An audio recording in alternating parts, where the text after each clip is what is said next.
I wonder if they heard me coughing as I was clearing my throat, getting ready for this. Welcome to Owlbear Soup, where the soup is always on. Ooh, I thought you were going to say where the soup is always Owlbear. I was I don't know. concerned. Yeah, I don't know. I'm trying to come up with like a thing to say whenever we start the show. Uh-huh. Um, Right? but I'm Like, what else could we... Where the soup is always hooey, hot, good.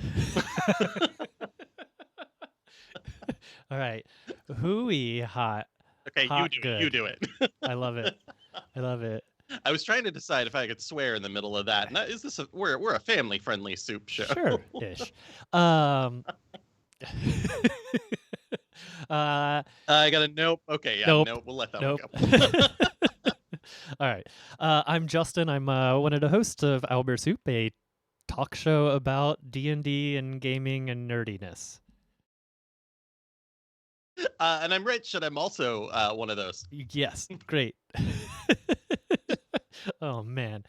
All right. Well, Good start. good start. Good start. Let's see. I'll go and kick it off this week. This week I took the week off of streaming to play video games, and it was delightful, and it's what I needed. And I'm looking forward to getting back to my normal streaming next week, and I think D&D the week after that. So Dang it. Well, okay, that's good news. yeah. I'm excited for that. I mean, I've been very happy with some of our video game playing lately, and I hope that continues. Oh yeah, no, I'm not stopping the video game playing. Okay, good. So Cool. how about you? How was your week? Well, I'll tell you about one of my biggest disappointments of the week first, which is video game related. I downloaded the remastered version of Star Wars Oh. Episode 1 Pod Racer. I was worried because I just downloaded the remastered version of Tony Hawk Pro Skater, and I haven't played it yet. Apparently that one is good. Oh. And I will probably pick that up at some point. But Pod Race, they had to get rid of the word pod, I guess. It's called Episode 1 Racer, which is very weird. That is weird. They didn't add anything. You are just silently pod racing, and there's some intro videos, and it's got Greg Proops in there still, like doing announcements and stuff. But like, I know that when you played it the first time, you were supposed to be still filled with the endorphins of watching Episode 1 and the entire world changing with new Star Wars. But yeah, looking back here in 2020, I didn't care. So I played like 5 levels, and that was enough to know that I did not want to play the other 13. Oh And no. I stopped. In Episode 1, my favorite part was the pod racing. Like the pod racing was so good. So, but man, it was fun. Like it was like enthrall. It was gripping. It had nothing to do with the rest of the story, and I loved it. I love Sebulba. Yeah, it really could have been it really could have been the Mario Kart of Star Wars is if they had done it well, right? It looks like the game has always been called Episode 1 Racer. Why couldn't they call it Pod Race? They should have. Well, what would they call it? Yeehaw! This is Pod Racing, right? I believe that was the working title, but not the actual. Now this is Pod Racing, right? Maybe like now, like exclamation mark, like all the CDs. Now this is Pod Racing. This is Pod Racing. That game would have been in for.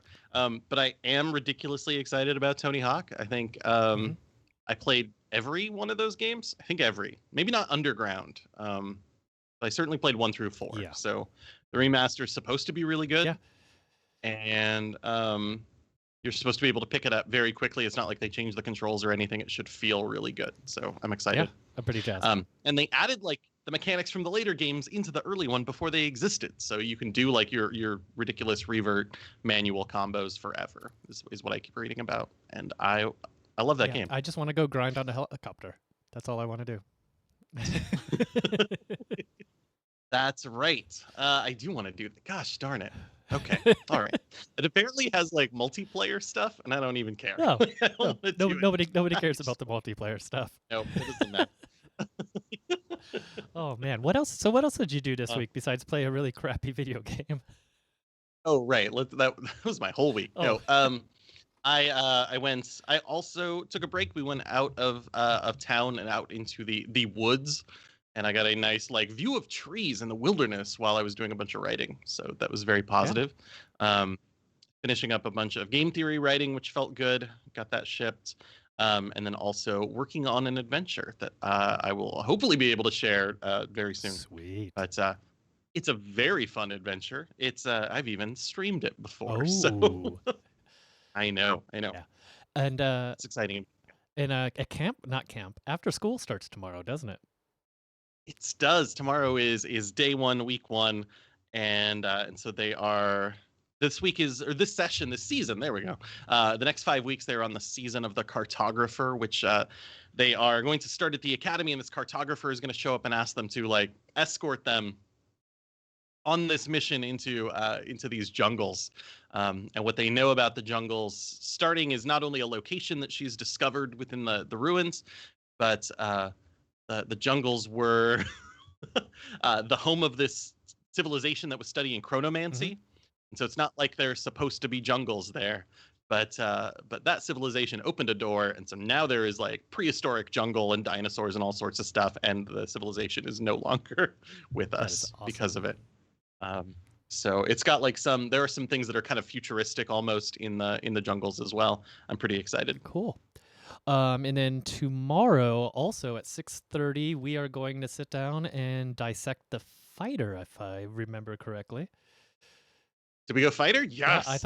I'm pretty sure we decided to go fighter. So we're gonna start that tomorrow, 6:30, a little bit later. That way, Rich has a little time between summer or after school specials and uh, and podcasting and pod I racing. gotta wait for all the tears to dry. Yeah, there's gotta be the after school, the pod race, the podcast. Yeah. Yeah. Yeah. Well, that's a good day. And yeah, and then just so there's a kind of a lineup for the next couple weeks. So today we're going to talk about building encounters. Next week we're going to use your help, the audience, to build a couple of encounters, and then the following Mhm. week we're going to do a preparation for Talk Like a Pirate Day, where we're going to talk about pirates and D&D. That's So right. Uh, when I left, I brought Theros with me because it has a bunch of underwater and under or oversea. I don't know. Uh, Ideas, and I didn't read the book at all. I'm sorry. So I had too much other stuff to do. I will get there before 2 weeks have passed. all right. I'm excited. Well, then I Whew. guess it's time to delve into the top. Oh wait, oh I do have one news thing. I totally forgot about this. Even I news. have a Okay. news. There wasn't a whole lot of news, but I have a single news. And this news is Adventures in Forgotten Realms will bring some D&D to Magic the Gathering. So in Yes. the grand exchange of D&D getting a bunch of Magic the Gathering settings, Magic the Gathering is now getting a D&D setting where they're going to be doing special things that are in relation to like building parties with your cards. So you'll have cards that have Mhm. classes, and if you have like a bunch of different classes, you get bonuses for those cards. And that's kind of the new mechanic that they're leaning into for this new expansion Yeah. for ye olde Magic the Gathering. It makes sense. I know. I mean, they have quite a few of those already. Like fighters exist. The core Mhm. fighters are from Ravnica. No, I can't remember. But they are white colored. We've got wizards that are usually blue or Mhm. black. Priests are all over the place. Ravnica had priests everywhere. Clerics. Mhm. So we've got a lot of those types already. So it's going to have some good crossover with other sets. But I'm excited mostly because I want to know where Boo and Minsk are going to show up. Are they going to be different Yeah, colors? Is there going to be a Boo card and a Minsk card, or are they both red? yeah. See. I don't know, right? They do say Dritz is. Oh no, they actually don't say anything about who is going to be what colors. But there's talk of like Dritz Yeah. and Gelatinous Cube, and some other D&D. Maybe Mhm. they're going to be hopefully bringing some older Magic cards that were already D&D themed, like the Bag of Holding and Fireball. Um, Sure. yeah. Anyway, I'm pretty interested in it. I don't know if it'll be enough to get me back into Magic the Gathering, but I'm interested in the Mm. idea of it. Uh, they just announced their new Ravnica set, or sorry, this new Zendikar set. Oh. Zendikar is one of the settings that I really, really enjoy. I have the art book for that. I got a little personal note about some of the cards, and I might have to check it out. You got a personal. It's been years and years, but I'm. It's just one of my favorite mechanics in Okay. there is landfall. Like the act of playing land cards, which is just how you power your stuff, right? Actually does things.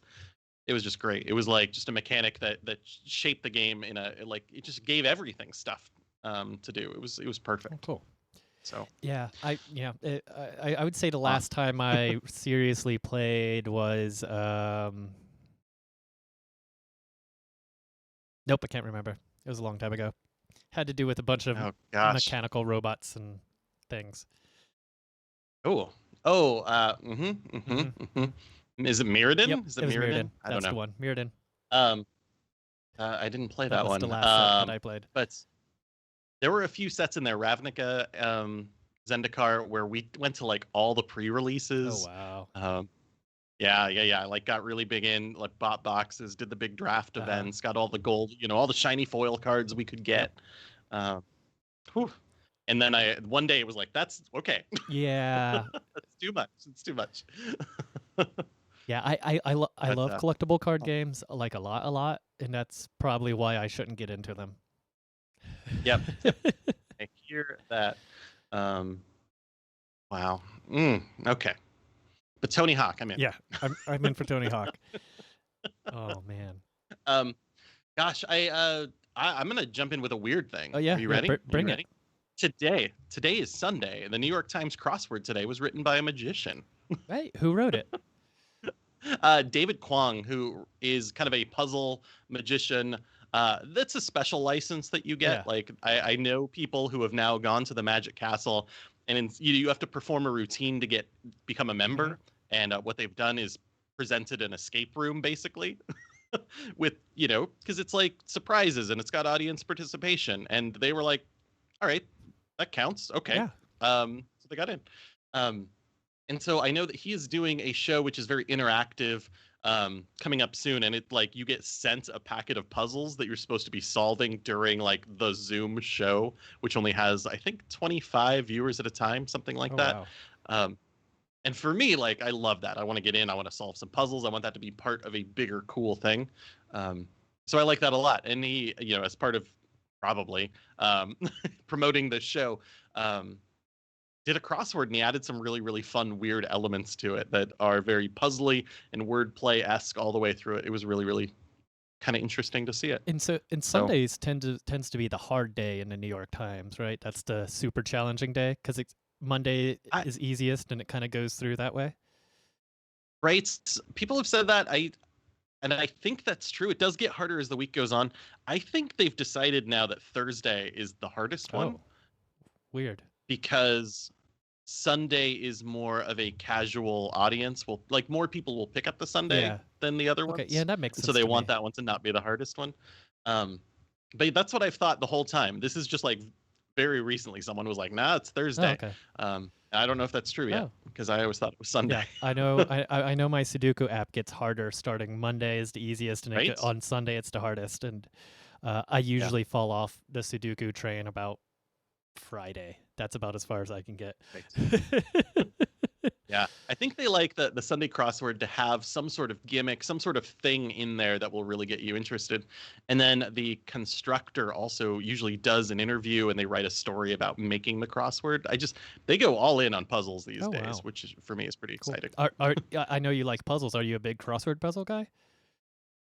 I haven't been. Like it goes off and on, because vocabulary is not that great as I learn whenever I do a crossword. It's like, oh, I don't know what that is. Yeah, crossword puzzles are flexing a different part of yeah. your brain than some other puzzles. Right. So the thesaurus part, that's all good. When I say vocab, I mean like the references. Mm-hmm. Like there's a lot of references that I just don't know. And even stuff from when I've been alive, I just wasn't paying attention to. Like my 80s, if it wasn't country music or horses, I didn't know anything. Oh man. Yeah. Uh-huh. All right. Well, I will have to check out the crossword puzzle and see if I can do any of it. I probably can't.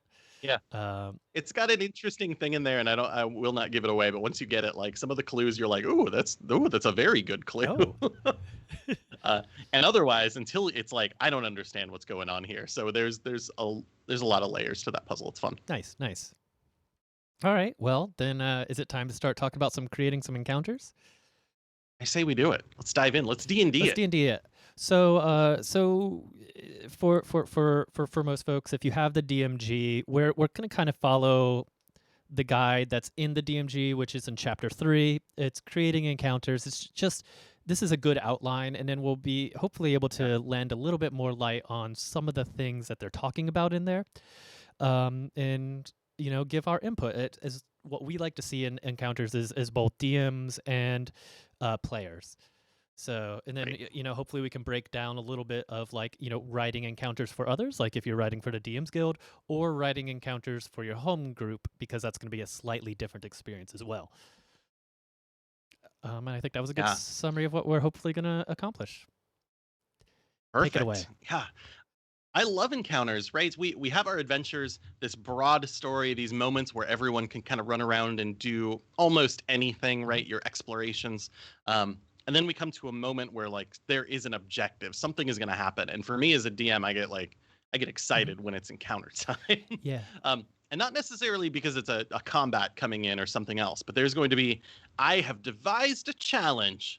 And at the end of this sequence, we're going to figure out if my players can complete the challenge or not. Like, will there be a success or a failure for whatever thing is happening right now? And for me, that's why I want to DM is for these moments. Yeah, I really enjoy these, and I enjoy thinking of them as very dramatic scenes. Like there's a lot of like small scenes that happen here and there as you're interacting like with the vendors or this or whatever. But in my head, this is a scene, this is an act, this is a very important part, and it most of the time should convey that it is important and leads towards the next important thing. Right.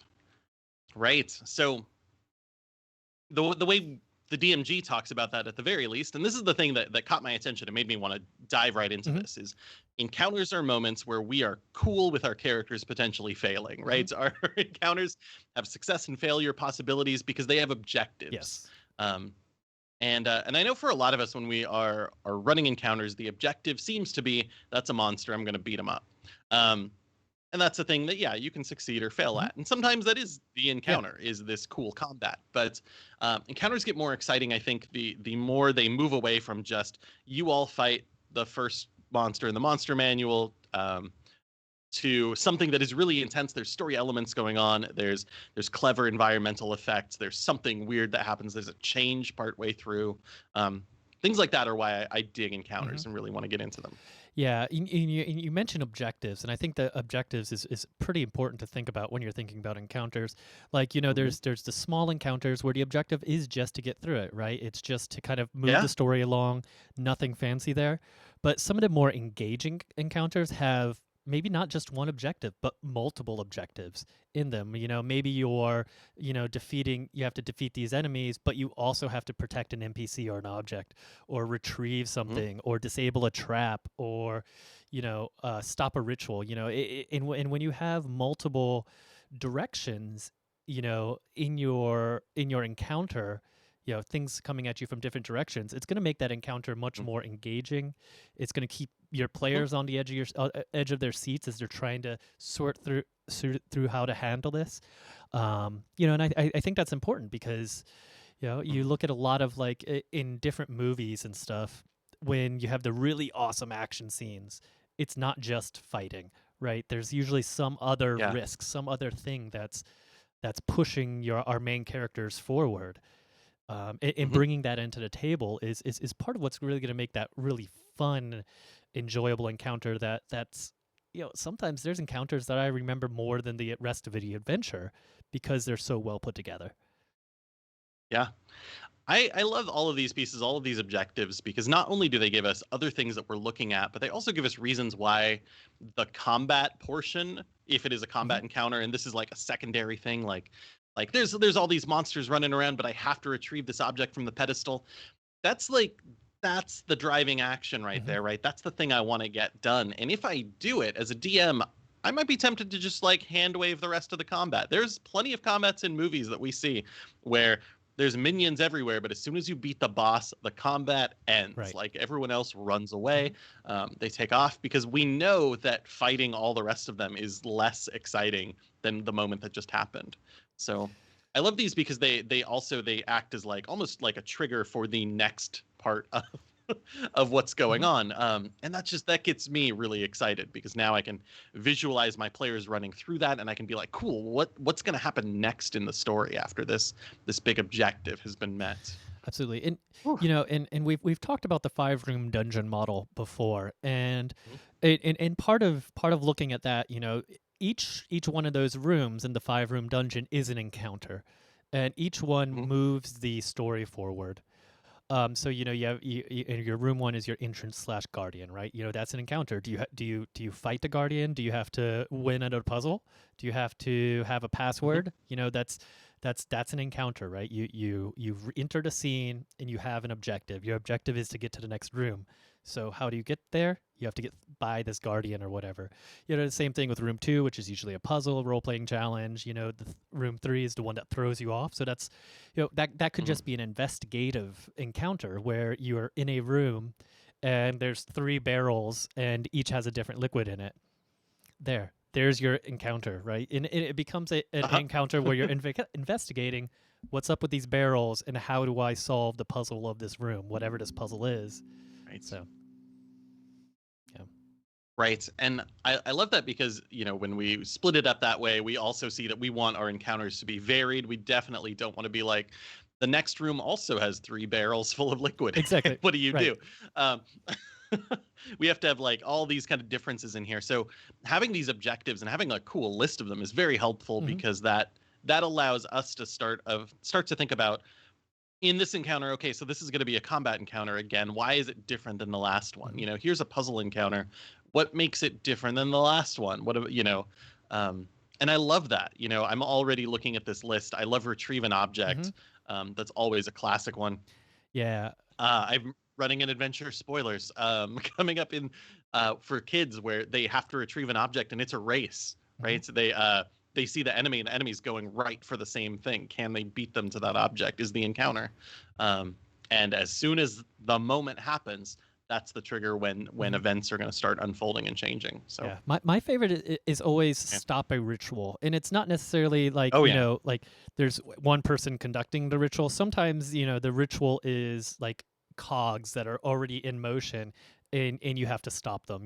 Cogs, right? Mhm. Whatever that is. So the ritual is already completed, and now you have to finish it from going through its steps Mhm. or something like that. Or there's a trap that's going off, and you have to deal with the trap while the cultists or bad guys are attacking you. You're like I Mhm. like that where your attention has to be divided, and that's always one of my favorites.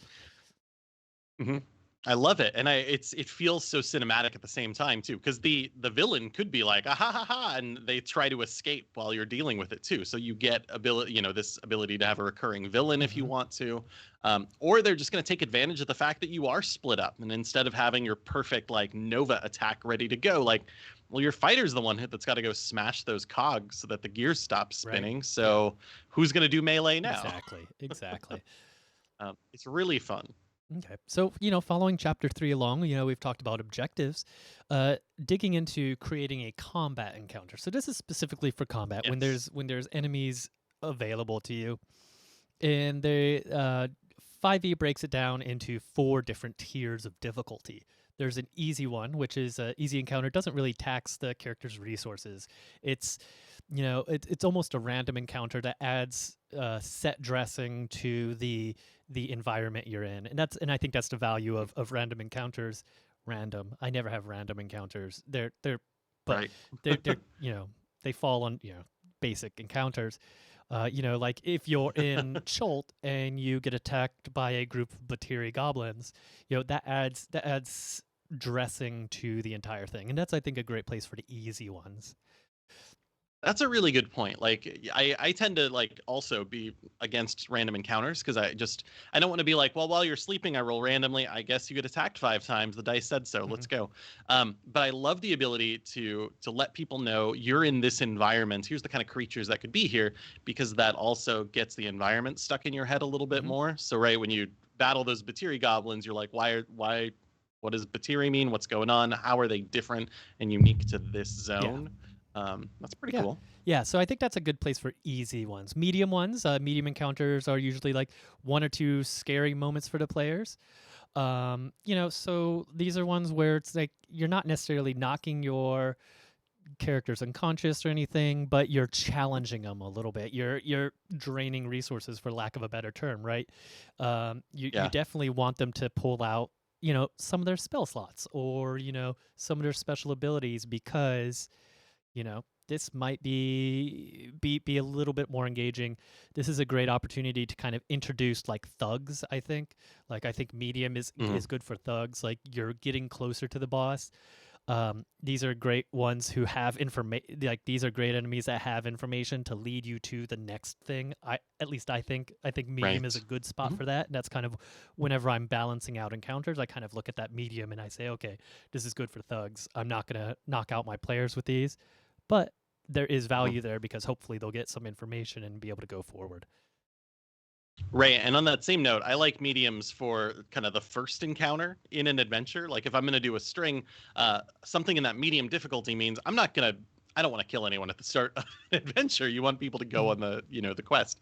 But it's a good point to like challenge people, let them know it's not going to be easy. Oh, we better think about what's going on before we dive into something Mhm. harder. If I start out with easy, easy, easy, then we're gonna start getting into a trend pretty quick. They're gonna feel overconfident. Like I never want that. I want my players considering before opening every single Right. door. Okay. um, and then hard, right? Hard, I like the difference between hard and deadly. Hard could go badly. We don't know if it Yeah. will. Right, your characters might pull this one. This is the Hmm. tactical, like brilliance section. Your weaker characters, your range characters, well, they'll never go down. Um, but folks could go Yeah. down. They could die. You have to deal with death saves. I Hmm. mean, that's getting I into would hard. I would say Um, predominantly, if you enter a combat encounter in one of the games that I run, it's going to be hard. Most of yeah. them will be hard. There's going to be some easy sprinkled here as set dressing. There's going to be some medium to kind of help move the story along. But if you're getting into combat, it's going to be hard for the most part for me. So, these ones, you're draining more resources, you're threatening the characters. Mm. I know my players, so I know there's a slim chance Yeah. that exactly that slim chance that any of them are going to die in these kinds of encounters. But, with that said, if I was writing an adventure for organized play, I think most of the combats would be medium, and the end one would Mhm. probably be hard. At least by Yeah. the way I run them.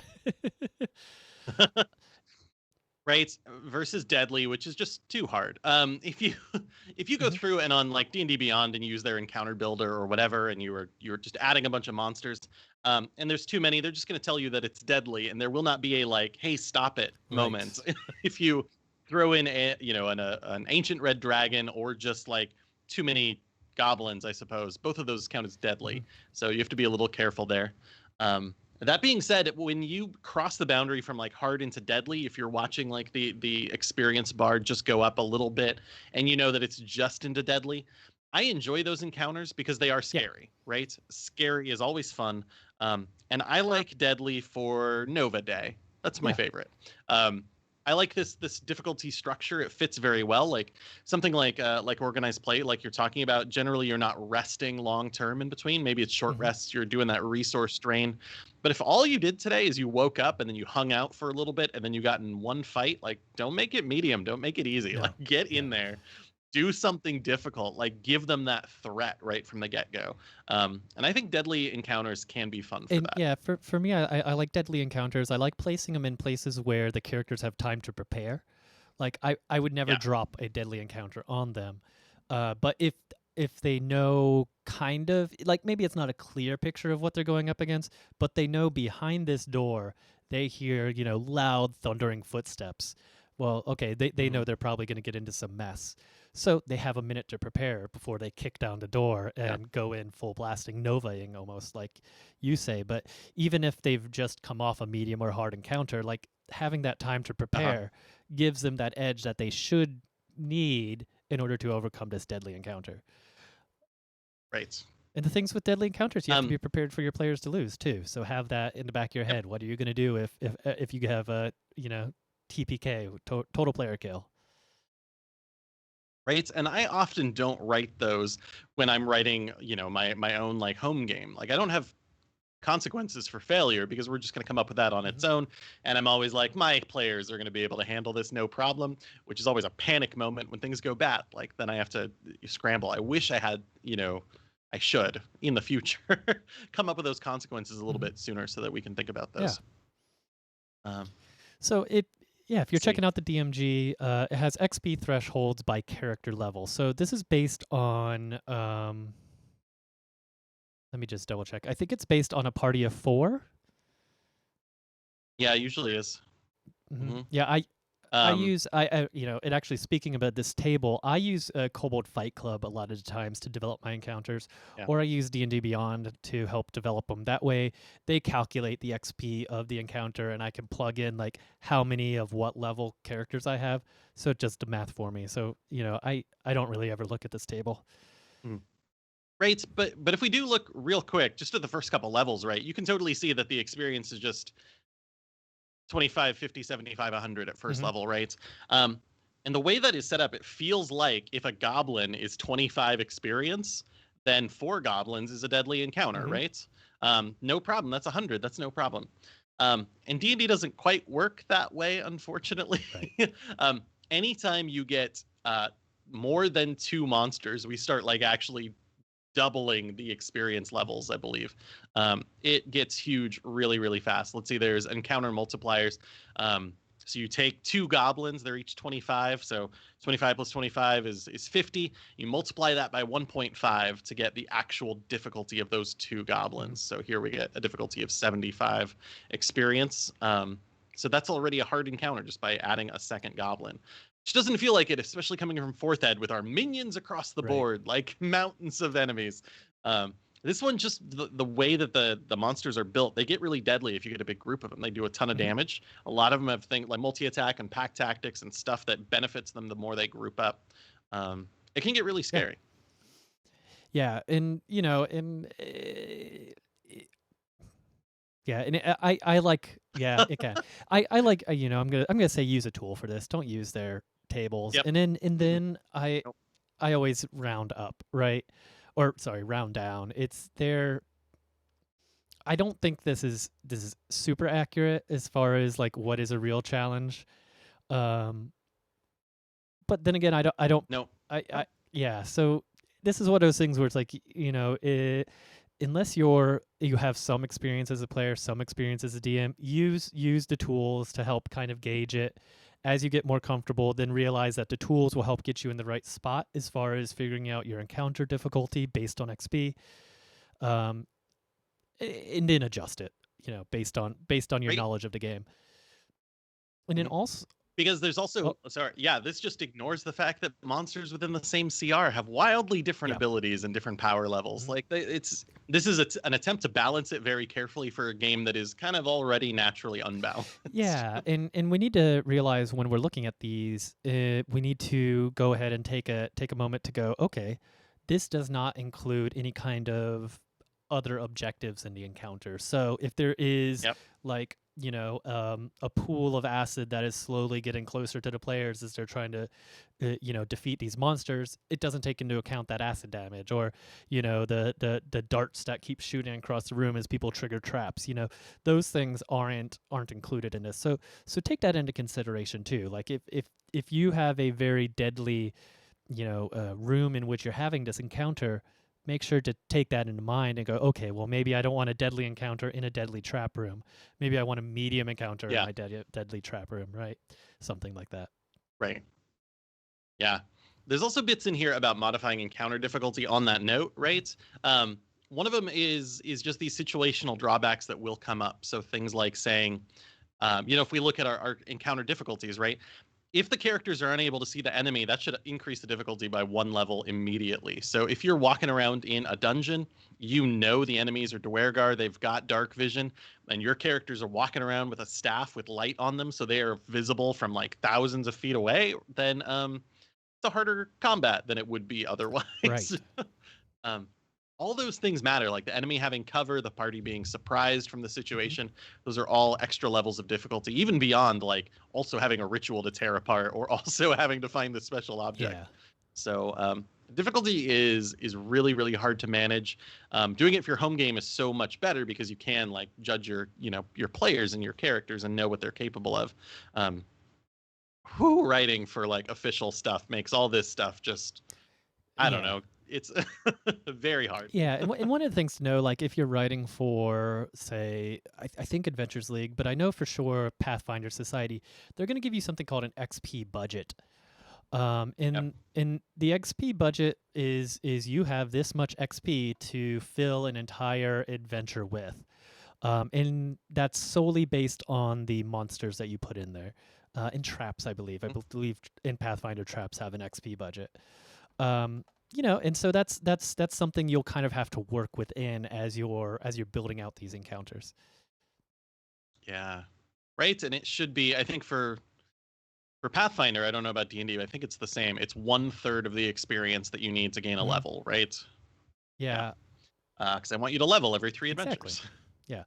All right. Let's see here. So, after we kind of look through the encounter multipliers, it talks about party size, and if the it says if the party contains fewer than 3 characters, apply the next highest multiplier on the encounters table. So that's just more things to kind of consider as you're building it.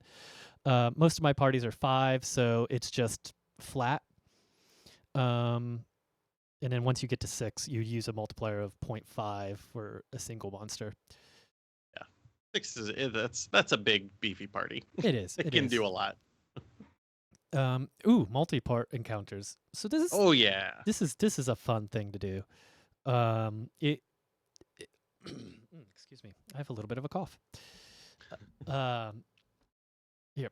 So multi-part encounters feature multiple enemies, and they don't all come at once. This is your classic waves of enemies, or you're fighting in one thing. When I was in I did a lot of stuff with Dark Sun, Ashes of Athos, and one of the encounters in Ashes of Athos, which was strange for 4th edition. 4th edition had a real problem with having waves because of the way it was built.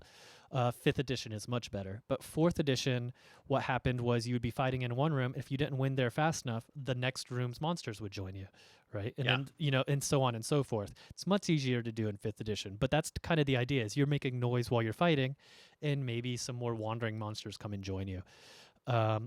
Or maybe there's a plan. Like I enjoy sending like the first wave, and then like having the real damage dealers hiding and then coming in like 2 or 3 rounds later. Yep. So. I have a habit of doing that with spellcasters actually. Like you have arrived in the room that has the minions and the guards hanging out, and there's like a door, and through that door is the spellcaster who's doing something or resting. And so they immediately hear the combat, and 1 turn later will jump in, and then you've had a chance to establish the scene. That also means as a DM, you can't just destroy my spellcaster before they get a chance to go. They will open a door and do something, which is always fun. It's always frustrating to have like the encounter is based around a cool monster of some type, and that monster doesn't get to do anything cool. That's not exciting for anyone at the table. Except maybe the one who knows what it's gonna do and is like, "Don't let that happen." Exactly. Yeah. Well, kill it first. Yeah, it's there's always that fun like as a player where the DM goes, well, I didn't get to do that cool thing, and the DM, and then you go, well, what was that cool thing? And the DM goes, well, you'll never know, and just like, You'll never know. You want to know, like that's part of the game is exploring the terrible things the monsters will do. Yeah, no, I love multi-part encounters. If you look at like the difficulty of encounters, and I love turning like a easy encounter into a hard encounter, like 2 or 3 initiative turns later, just hey, look, by the way, there's that dragon. Where'd that come from? That sudden displacer beast that just phased in. Oh, there you go. Now it's a little more challenging. Right. And it's fun because it's unexpected, so it changes the whole thing. Mhm. You know, the if I have an objective and I'm like, cool, I have a plan, I'm gonna head over and do this thing, and then the encounter changes before you get to do it. That's fun. Mhm. um, they might have to reevaluate. That fighter might have to run back, and like I don't know, maybe the thief has to go take care of it a different way or Mhm. something like that. Yeah. So um, that stuff is really fun. It gives players a lot of practice at making tactical choices. I think because they're not. It's not like I need to do my flanking bonuses and I gotta get partial cover and all this stuff. It's not that kind of tactics, but it is that like making choices in a stressful situation, and that problem solving stuff is fun. Yeah. And I think giving people more experience with it is great. So do it. Drop these things on your Yeah. party. Um, I remember one of the comments I got about the campaign I was running was you do a lot of multi-part encounters, and it's because yeah they make you think. They make sure that no one gets too bored during a combat. There's stuff happening. Yeah, and I, one of the kind of multi-part encounters I also enjoy, it just popped in my head, and so I feel like I need to get it out. Is the ones where you're in a situation where, so for example, your party is exploring the jungle, goblins on the brain, right, and a bunch of goblins come rushing at you, running at you as full speed, right, and so your party prepares to fight these goblins. But the goblins just run right by them, right, and then the real monster Mm. comes. So even if they don't fight the first group, it's in preparation of that fight where they expect one thing and they get another thing. You know, Yeah. in comes the ogre who was chasing all those goblins, and it's like, oh well, now we have to deal with this ogre. We were expecting a bunch of little things, Yeah. and now our wizard has prepped fireball, and fireball will still be good, but just it won't get as many creatures. It'll just hit that one. That yeah, changing expectations is really good. Yeah. Really, really positive. Oh my gosh. Um, what did I do? I wrote one, and it was for my Ravnica adventure. And there is this sorceress who is just too strong for you. Hmm. And you can stop the ritual that she's doing, which is your goal. And as soon as that happens, it will end. So you're kind of trying to be defensive while you're doing it. Um, but the other thing that you can learn to do throughout the adventure is put on your own ritual. By doing this ritual, you basically summon an NPC that is strong enough so that they can fight, and you can also do the things you're trying to Oh, do. nice. I tried to make it very clear that you will lose that combat. Don't do it. It's a very powerful enemy, because otherwise it wouldn't feel totally satisfying to watch two titans fight. But it is kind of fun to mess up this person's plan by completing a ritual of your own. Um, it's a good tactical choice. I like it. And I think that's something to kind of important to consider whenever you're building an encounter too. Is if you build that unbeatable encounter, like how do you make it known to the players that they're not going to defeat this particular creature, this particular monster, Mhm. that their goal is X and not defeating them. Their goal is to Right. do the encounter, or do the ritual, or grab the relic, or do this, and it's not to Mhm. defeat the monster, it's to survive, right? How Right. do you spell that That's out, hard. right?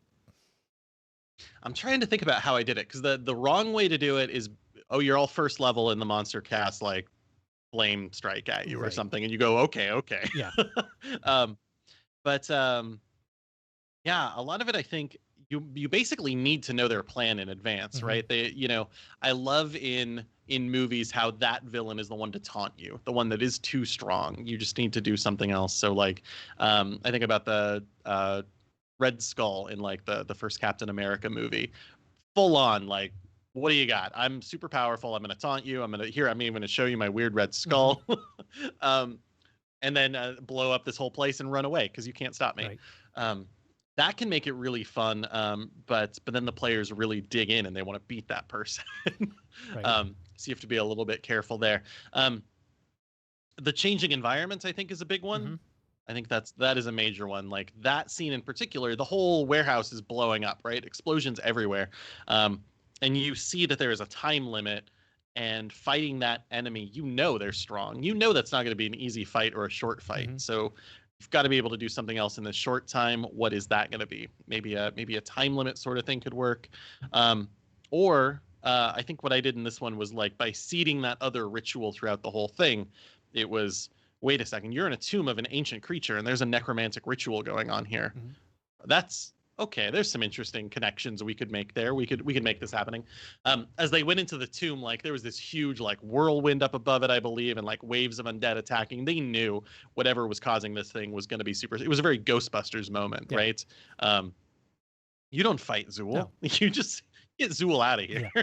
Yeah, and you brought up an important thing to consider too is time, right? Time is Mhm. something that's often available for you to play with in these kinds of encounters.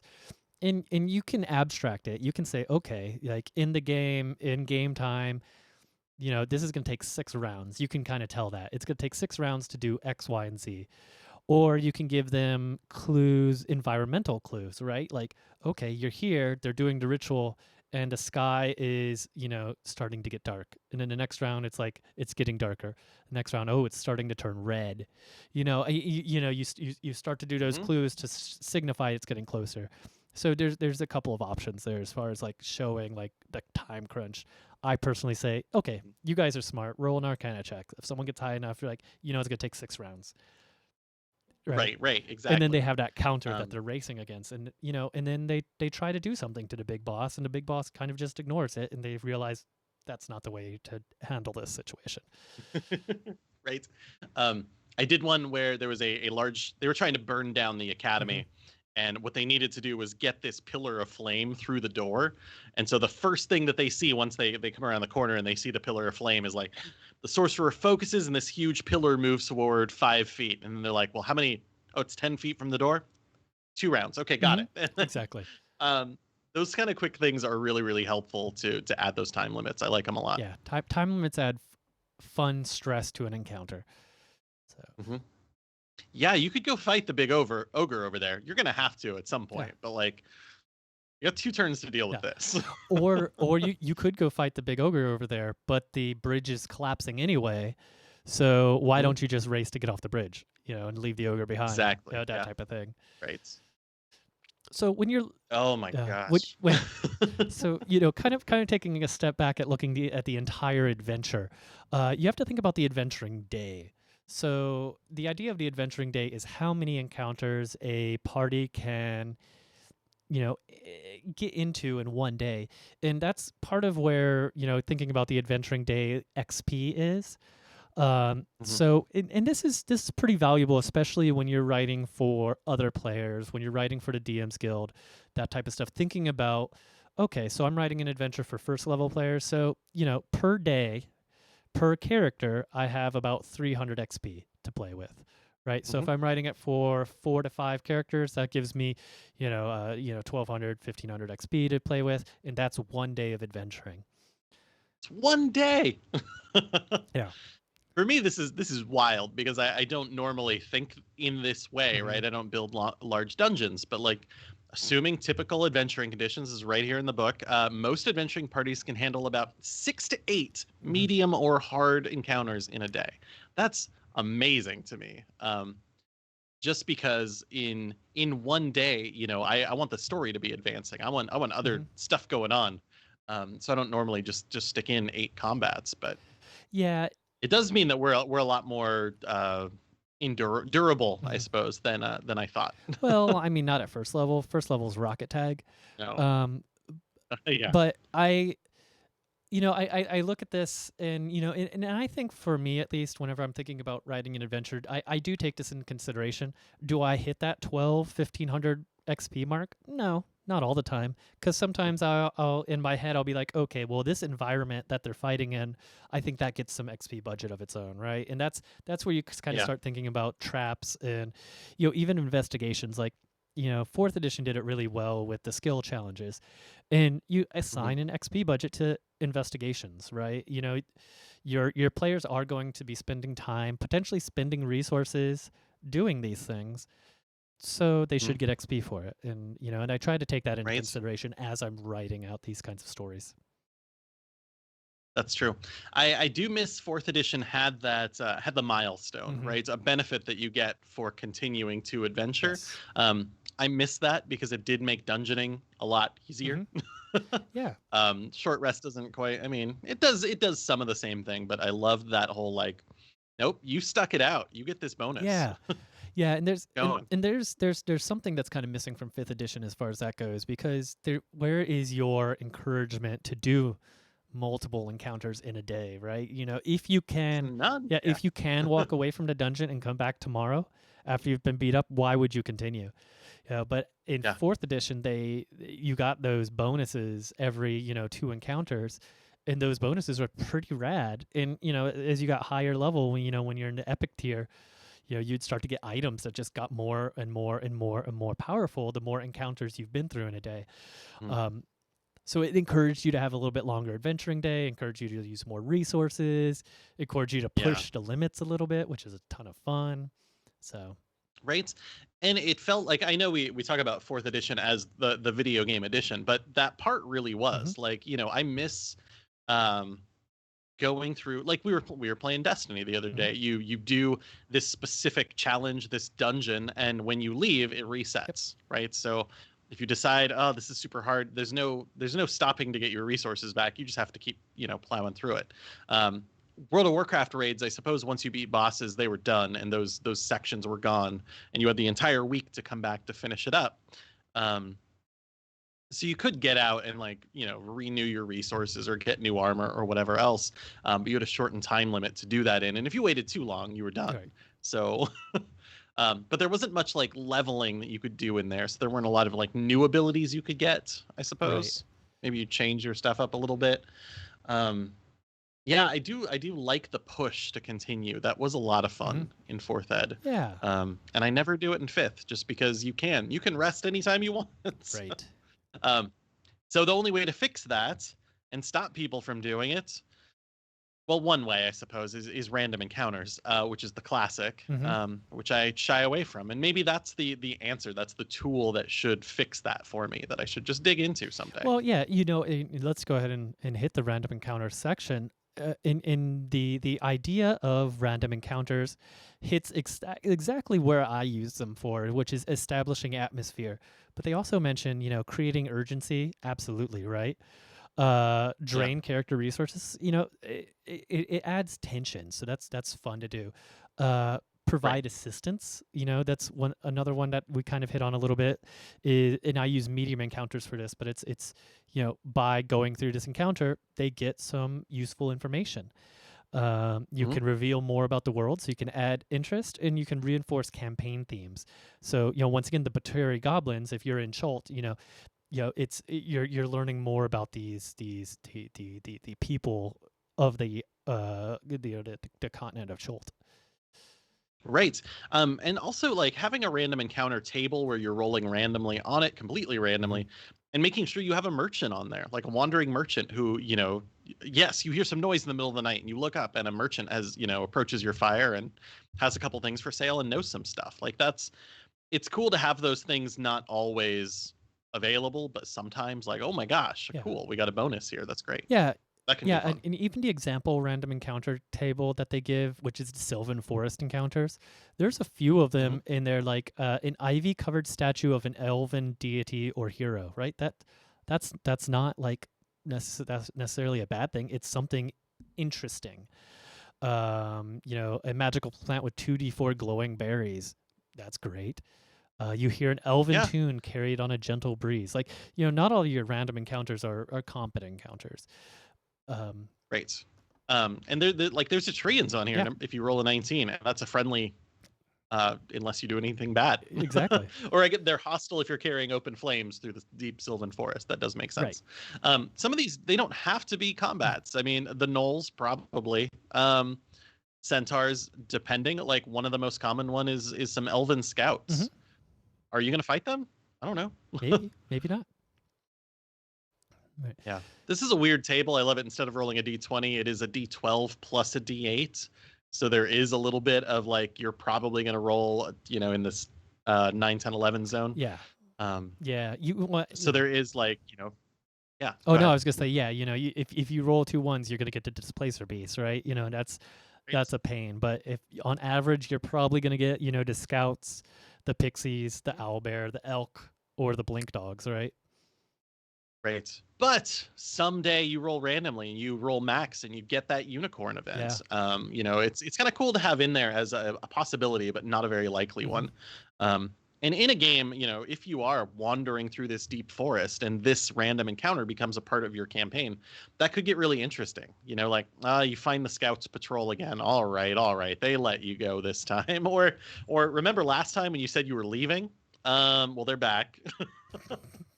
You're deeper in the forest. Now Yep. what? Um, that stuff could be kind of fun. I don't do it a whole lot, but it does put in that sense of like the old Final Fantasy games, running around randomly trying to fight things and level up, which is a part of what D&D can be. And I would also say if you're going to use random encounters, write out your random encounters ahead of time. Or even Oh yeah. roll your random encounters ahead of time. That way you're ready to go. Just because developing some of these encounters on the fly might be a little bit of a challenge. Most of them, most parties should be pretty easy. It should be easy for most parties to take care of these. Hmm. But you just want to be prepared. That way you're ready to go. Right.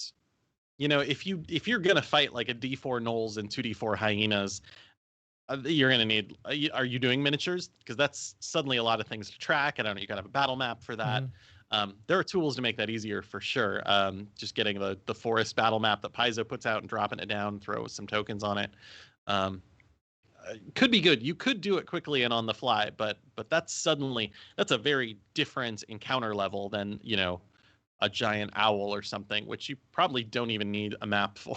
Right? Exactly. um, so All right. yeah, advance could be very good.